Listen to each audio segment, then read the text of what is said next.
अपनी खुली आंखों से सिद्धियों का प्रत्यक्ष चमत्कार देखिए, पहले इस वीडियो में और फिर अपने बालोद शहर में। यह मकान खरीदा है कि बनवाया है? खुद बनवाया हुआ है गुरुजी।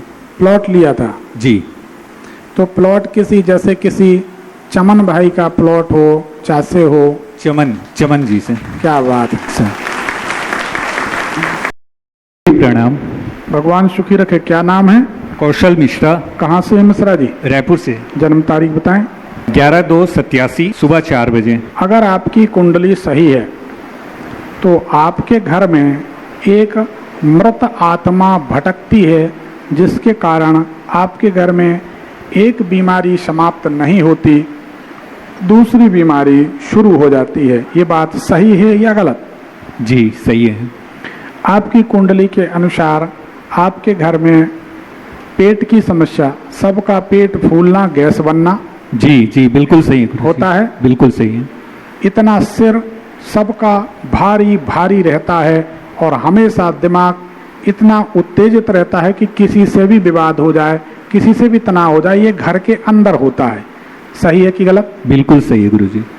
ठीक है। आपके घर में रीढ़ की, स्पाइन की समस्या स्थायी रूप से रहेगी। सही है कि गलत? बिल्कुल सही है गुरुजी। कुंडली बिल्कुल सही है, क्योंकि आपके मकान के अंदर मनुष्य की हड्डियां दबी हुई हैं जमीन के अंदर, उसके कारण ये समस्या है। इसका निदान हम निकालते हैं, कोई ना कोई समाधान निकल आएगा। क्या जानना चाहते हैं ये बताएं। गुरुजी, घर पे सुख शांति सभी क्षीण है, विघटन की ओर है। Financial, health, social life. Sister की मैरिज नहीं हो पा रही है, मेरी मैरिज भी अभी रुकी हुई है, और जॉब में भी ऐसा स्टेबिलिटी नहीं आ पा रहा है। बिल्कुल डोर पे पहुंच करके फेलियर हो जा रहा है। यह मकान खरीदा है कि बनवाया है? खुद बनवाया हुआ है गुरुजी। प्लॉट लिया था? जी। तो प्लॉट किसी जैसे किसी चमन भाई का प्लॉट हो, चासे हो? चमन जी से। क्या बात है। तो ये चमन भाई का जो प्लाट है जी, ये प्लाट दोषी था।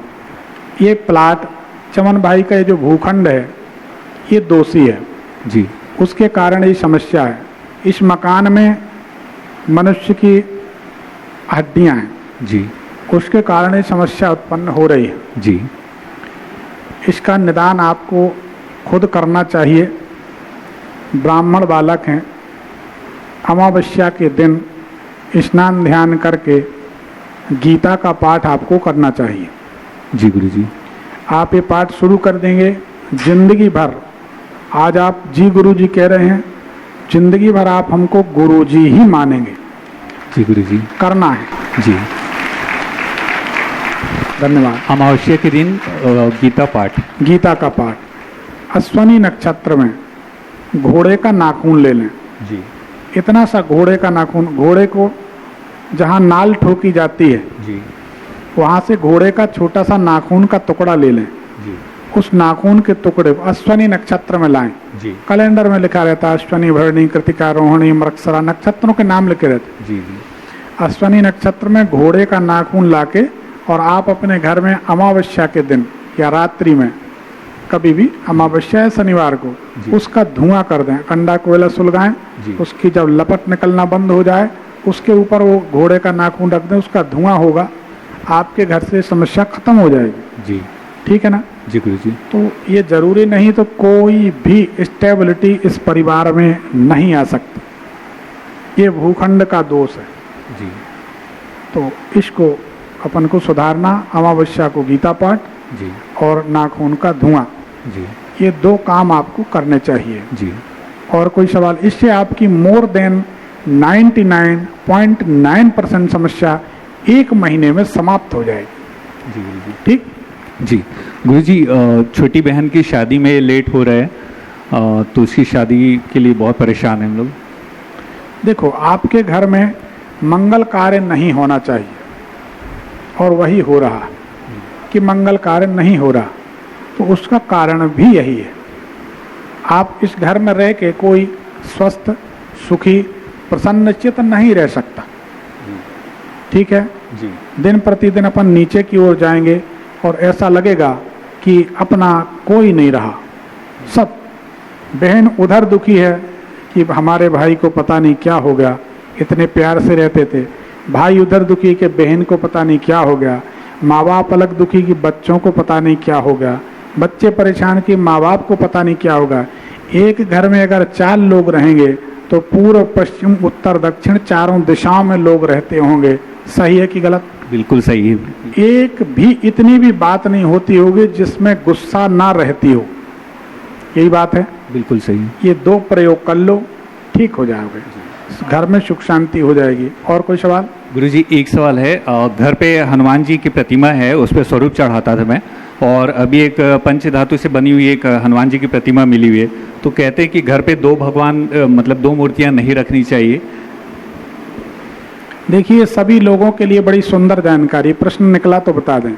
किसी भी घर में 2 शिवलिंग, 2 शंख, 2 सूर्यंत्र, 2 गोमती चक्र, 3 दुर्गा, 3 गणेश, ये नहीं होने चाहिए। अंगूठे से छोटे शिवलिंग, और ये जो निशान है ना, जितना अंगूठा लगाते, इससे छोटे शिवलिंग तो पूजने भी नहीं चाहिए, अधम है।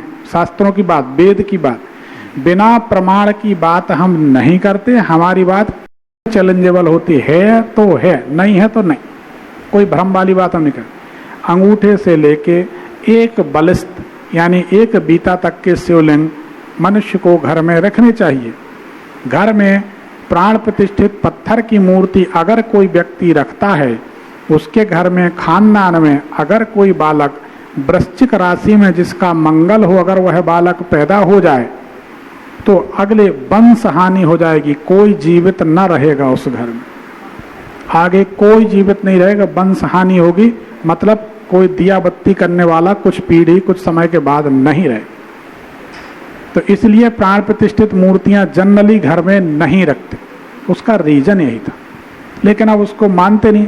अब तो लोग क्या क्या करते हैं भगवान जाने, किसी की भी मूर्ति ला के पूजन करने लगते, वो गलत है। ऐसा नहीं, नियम से चलना चाहिए, शास्त्रों से। शास्त्र से आप यकीन माने, नियम और शास्त्र से चलेंगे, इतने सुखी रहेंगे, कोई तनाव नहीं होगा।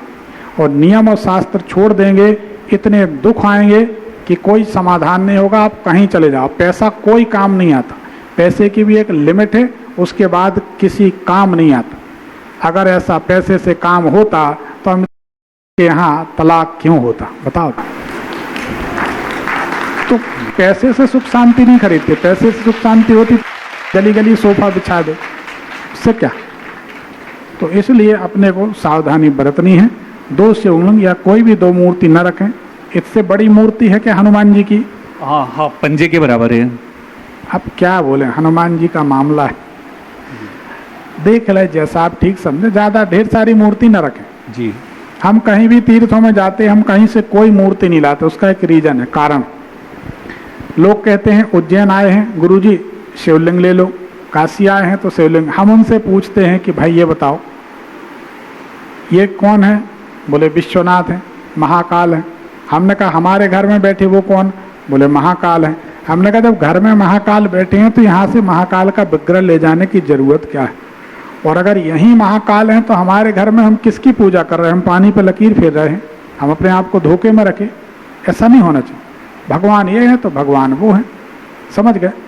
एक ही मूर्ति रखें। देखो भैया, सभी लोग समझ लें, अगर भगवान को कुछ देना है तो एक ही मूर्ति काफी है, और नहीं तो आप तो कॉलोनी बिठा लो पूरे देवी देवताओं की। हम बताए तो दे रहे, कई मंदिरों में कॉलोनी बैठी है, यहाँ से लेके यहाँ तक पूरा आप घूमो, 1 किलो फूल ले लो, थोड़े थोड़े थोड़े चढ़ाओ तो लास्ट में पन्नी खाली।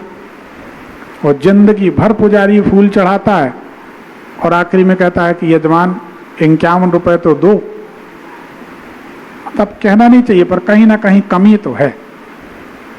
एक को पूजो ना, एक ही साधे सब सधे, सब साधे सब जा।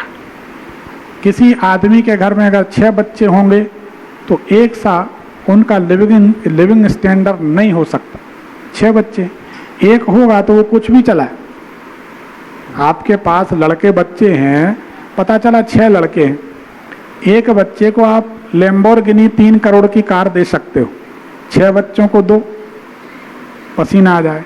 तो कहने का मतलब एक ही भगवान को बढ़िया फूलों का हार, फूलों की माला जो भी बने, सब एक हैं। भगवान कृष्ण ने कहा है एको अहम द्वितीयो नास्ति, एक मैं हूं दूसरा कोई नहीं है। फिर भ्रम पैदा करके अपने आप का नुकसान करो, ये समझदारी नहीं। ठीक है, एक पर्ची निकाल दें। धन्यवाद, प्रणाम गुरुजी। सुखी रहें।